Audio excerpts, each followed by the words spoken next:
1월 21일 금요일 아침입니다. 아직 예례인데요. 코로나와 독감으로 고생은 했지만 주님의 은혜와 또 여러분의 기도와 격려의 메시지로 잘 털고 일어났습니다. 곧 돌아가서 뵙도록 하겠습니다. 오늘은 요한복음 11장 나사로 가족의 3남매 이야기인데요.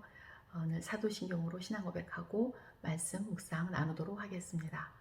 전능하사 천지를 만드신 하나님 아버지를 내가 믿사오며 그 외아들 우리 주 예수 그리스도를 믿사오니 이는 성령으로 잉태하사 동정녀 마리아에게 나시고 본디오 빌라도에게 고난을 받으사 십자가에 못 박혀 죽으시고 장사한 지 사흘 만에 죽은 자 가운데서 다시 살아나시며 하늘에 오르사 전능하신 하나님 우편에 앉아 계시다가 저희로서 산 자와 죽은 자를 심판하러 오시리라.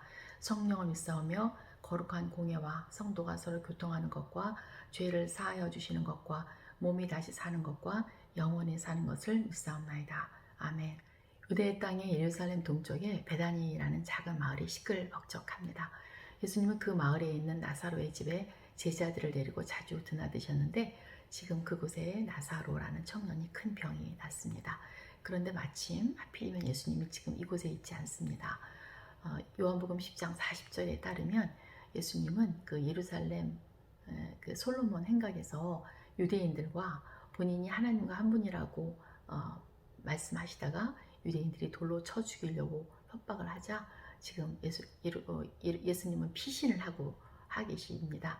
또 어디로 가셨냐면 요한복음 10장 40절에 보니까 그 요단강 건너편 요한이 처음 세례를 베푼 곳으로 갔다 이렇게 되어 있습니다.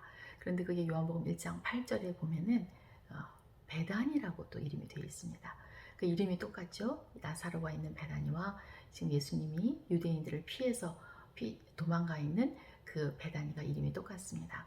그러나 위치는 달라서 나사로가 있는 베다니는 예루살렘에서 3km 정도 떨어진 그곳에 있고요. 상대적으로 가까운 곳에 있죠. 그러나 예수님이 피신해 계신 베다니는 요단강 건너편 예루살렘으로부터 한 30km 정도 떨어져 있는 꽤 먼 곳에 가 계십니다. 그런데 이 나사로에게는 두 명의 누이가 있었잖아요. 한 명은 향유를 예수님께 붓고 머리털로 예수님의 발을 닦던 그 마리아고, 또 한 명은 잔치 때 예수님께 음식을 하느라고 분주했던 그 마르다입니다. 이 두 누이가 예수님께서 사랑하시던 나사로가 병이 들었다는 그 소식을 사람을 통해서 예수님께 알립니다. 그 사람이 나사로가 죽지 않은 상태에서 병든 상태에서 떠나기 때문에 아마 부지런히 하룻길을 걸어서 예수님이 계신 곳에 도달해서 이 소식을 전했을 것입니다. 그런데 이 소식을 들은 예수님은 그 사랑하시던 그 친구가 나사로가 병들었다는 소식을 듣고도 빨리 움직이시지 않고 그곳에 이틀을 더 머무십니다. 그리고 나서 이틀 후에 일어나서 제자들에게 이제 가자 하시면서도 베다니로 가자가 아니라 유대로 가자 이렇게 말씀을 하십니다. 그래서 제자들은 놀랬고, 또 디두모라 하는 제자도 다시 죽으러 유대인들이 있는 그곳으로 가나 이렇게 오해를 하기도 합니다.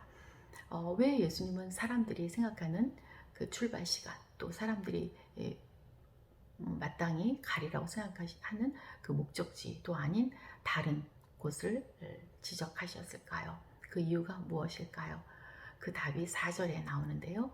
나사로의 병든 소식을 듣고 예수님의 그 하시는 그 반응에서 찾아볼 수 있는데요. 주님은 나사로의 이 병은 죽을 병이 아니라 하나님의 영광을 위함이고 하나님의 아들이 이로 말미암아 영광을 받게 하려는 것이다 이렇게 말씀을 하십니다. 즉 주님은 나사로가 완전히 죽었다라는 하나님의 사인을 받고 나서야 이제 움직이시는 거죠.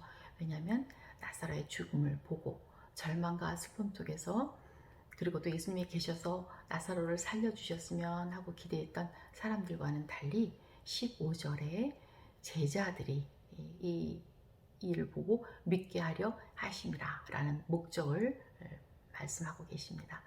그러니까 나사로가 죽어서 완전히 살아날 희망이 없는 나흘째가 돼서야 나타나시고, 그래서 그때 그를 살려내시는 놀라운 표적을 행함으로써 예수 그리스도가 죽음의 권세를 이기고 또 생명의 주인임을 나타내시려는 겁니다. 그러면 그때 하나님의 영광이 드러나고 동시에 하나님의 아들인 예수님의 영광이 드러나는 것입니다. 하나님의 영광이 드러난다는 게 그런 의미에서는 하나님이 베푸시는 구원이 이루어진다, 이런 뜻으로 보면 되겠습니다. 비록 유대에 가면 예수님께서 다시 대제사장들과 또 바리새인들과 부딪히겠지만 예수님은 하나님의 시간표를 아셨죠. 그래서 십자가 죽음을 통해서만 생명을 얻는 유일한 길이 열리고 있음을 직감하시고 그대로 집행하시는 겁니다. 따라서 우리도 요한복음 11장을 통해서 복음을 만나고 구원을 얻어야 되는 이유가 되겠지요. 그런데 이 표적을 행하신 예수님의 주변 사람들의 반응이 각각 달랐습니다. 요한은 그 당시 현장에 있던 사람들의 반응을 생생하게 기록으로 남겼는데 그들의 반응에 상당한 메시지가 들어 있습니다. 먼저 예수님과 가장 가까웠던 마르다와 마리아의 반응을 보도록 하겠습니다. 두 자매는 오라비의 죽음 후에 그 느끼는 슬픔의 정도, 그리고 또 예수님을 대하는 태도, 이런 면에서 조금씩 좀 달라 보입니다. 요한은 20절에 예수께서 오신다는 말이 전해졌을 때 마르다는 곧 나가서 맞이하되 마리아는 집에 앉았더라 라고 한 문장 안에 마르다와 마리아를 의도적으로 대조하고 있습니다. 21절 보면은 예수님을 보자마자 마르다가 이렇게 반응을 하죠. 주께서 여기 계셨더라면 내 오라버니가 죽지 아니하였겠나이다 라고 말하는데요. 얼핏 보면 예수님에 대한 믿음과 의지를 보이는 것 같지만 이 주께서 여기 계셨더라면 이라는 조건절을 씀으로 인해서 예수님이 여기 안 계셨기 때문에 나사로가 죽었다라는 간접적인 원망을 살짝 드러내는 것 같습니다. 아마 속으로는 주님이 여기 계셨어야 됐거든요 라고 생각하는 것 같아요. 그리고 22절에 보면은 곧 이어서 이제라도 하나님께 무엇이라도 좀 구해보시라고 이렇게 기대를 드러내기도 합니다. 근데 이럴 때 주님이 그의 생각을 수정해 주시지 않고 그냥 내 오라비가 살아나리라 이렇게 말씀을 하십니다. 그런데 마리아가 여전히 못 알아듣고 마지막 날 부활 때 다시 살아날 것은 압니다 라고 말을 하죠. 이 사고는 유대인들이 오래전부터 갖고 있던 부활에 대한 생각인데요. 즉 마르다는 계속 자기가 갖고 있던 그 신념을 예수님께 얘기합니다. 그때 주님은 그가 하나님께로부터 받은 권위로 직접 말씀을 하십니다. 25절에 보면 나는 부활이요 생명이니 나를 믿는 자는 죽어도 살겠고 무릇 살아서 나를 믿는 자는 영원히 죽지 아니하리라. 이것을 내가 믿느냐? 이렇게 물어보시는데 이 말씀이야말로 요한복음 11장의 결론이라고 생각합니다. 아니 어쩌면 성경 전체의 주제라고도 볼 수 있겠습니다. 왜냐하면 예수님이 하신 모든 사역은 사역을 통해서 보여주려고 했던 그 영광의 실체가 이 말씀이기 때문입니다. 예수님은 부활을 주시는 분이 아니고 부활을 제공하시는 분이 아니고 부활 그 자체이십니다. 부활과 생명이라는 말은 그런 의미에서 별도의 두 개의 개념이 아니고요. 보기에는 부활은 미래를 나타내는 말 같고 생명이라는 말은 지금 현재의 삶을 말하는 것 같지만 사실 이것은 하나의 개념입니다. 그래서 부활의 상태는 생명을 가진 상태를 나타낸다는 거죠. 나를 믿는 자는 죽어도 살겠고 라는 말의 의미는 예수님을 믿는 그리스도인은 불멸의 사람이다 그런 뜻이라기보다는 그리스도인의 삶은 죽음의 통제 또 죽음의 제한을 받지 않는 삶이다. 즉 죽음의 파워 아래 더 이상 살지 않는다 그런 뜻입니다. 마르다는 이 주님의 말씀을 듣고 주는 그리스도시요 세상에 오시는 하나님의 아들이신 줄을 믿는다 이렇게 선포를 합니다. 그러나 주님이 주시는 그 부활과 생명의 메시지를 듣고 있지 않습니다. 그래서 예수님께서 나사로의 그 무덤을 막은 돌을 치우라고 이렇게 말씀하실 때 그 부활 자체이신 예수님 앞에서 주여 죽은 지가 나흘이 되었음에 벌써 냄새가 납니다 라고 말하면서 주님의 행동을 막아 서는 것을 우리가 볼 수 있습니다. 여기서 원어로 보면 그 죽은 나사로를 he라고 말하지 않고 it라고 말하면서 비인칭 주어로 다루고 있습니다. 그 죽음에 대한 그 마르다의 생각을 보여주는 말인데요. 이때 비로소 주님은 마르다의 생각을 수정해 주십니다. 40절에 보면은 내 말이 네가 믿으면 하나님의 영광을 보리라 하지 않았느냐? 이렇게 말씀하십니다. 그리스도의 죽음은 죽은 뒤에 없어져 버리는 게 아니고 이틀 안에 비인칭이 되는 게 아니고 육체를 떠나도 곧 주님과 함께 있는 것입니다. 마르다는 주님을 만났고 심지어 주님을 위해서 음식도 만들었고 주님과 교제하고 사랑하고 믿음을 보이기도 그렇게 고백도 했지만 그러나 그는 주님이 계속해서 가르쳐 주셨던 약속의 말씀을 기억하지 않고 있음을 우리가 봅니다. 예수님에 대한 사랑을 입으로 고백하는 것만으로는 충분하지 않습니다. 삶 속에 보여지는 실제의 헌신, 그 말씀을 따라 행동하는 것, 그것을 일치시키지 못하는 마리아의 모습을 봅니다. 한편 유대인의 관습대로 첫날 장례를 치르고 6일 동안 집에 머물면서 조문객들의 위로를 받는 그 마리아의 모습은 훨씬 그 슬픔에 빠져 있는 것 같습니다.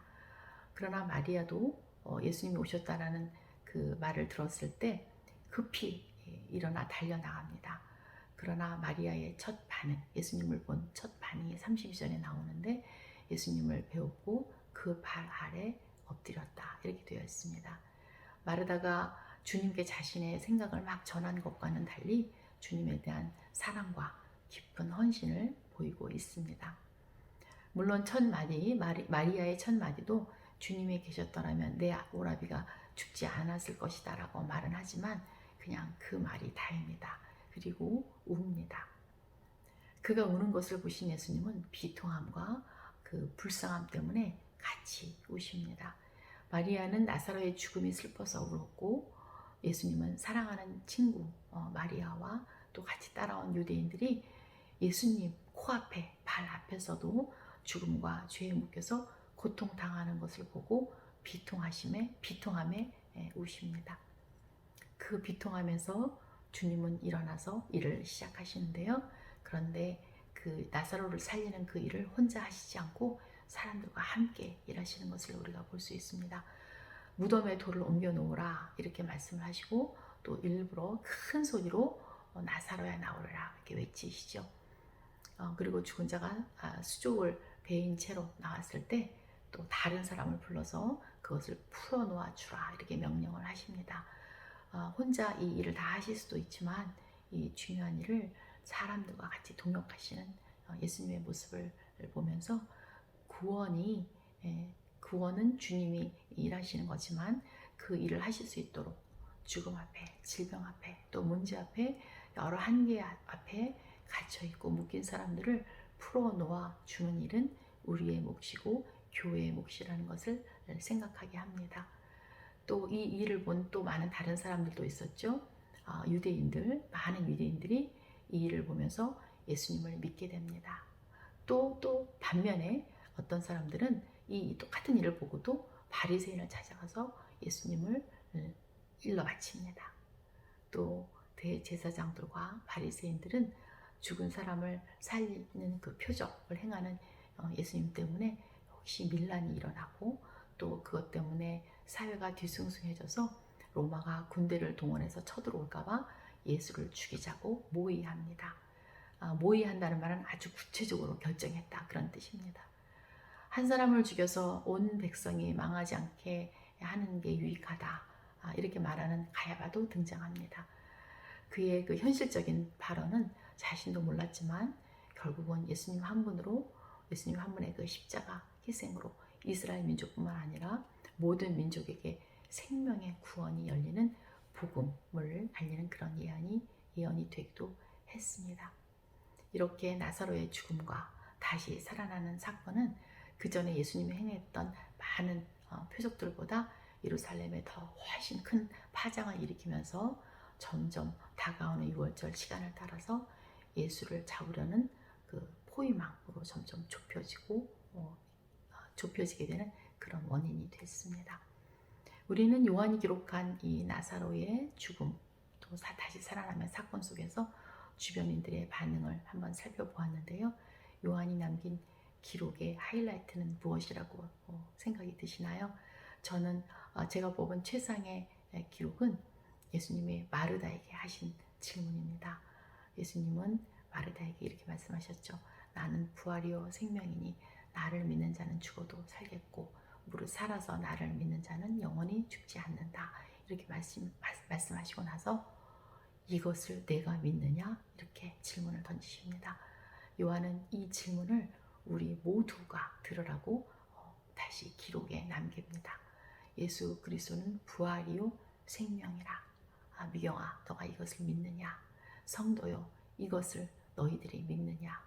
교회요, 이것을 내가 믿느냐? 이렇게 물으시는 것입니다. 이것을 우리가 믿는 것이 구원이고 하나님의 영광을 드러내는 것입니다. 11장에 나타난 하나님의 영광의 무게를 느끼면서 이 말씀을 믿는 그 내적 평강이 코로나를 비롯한 우리의 많은 외적 어려움을 덮기를 축복합니다. 주님께 1대1로 마음을 나눴으면 좋겠습니다. 다음에 기도하실 제목입니다. 내 말과 신념으로 살지 않고 주님의 가르침으로 내 생각을 고치는 하루가 되기를 기도합니다. 또 내 가정과 주변 사람들이 부활과 생명의 주님을 만나기를 기도합니다. 그래서 우리들이 삶이 하나님의 영광을 드러내는 삶이 될 수 있기를 기도합니다.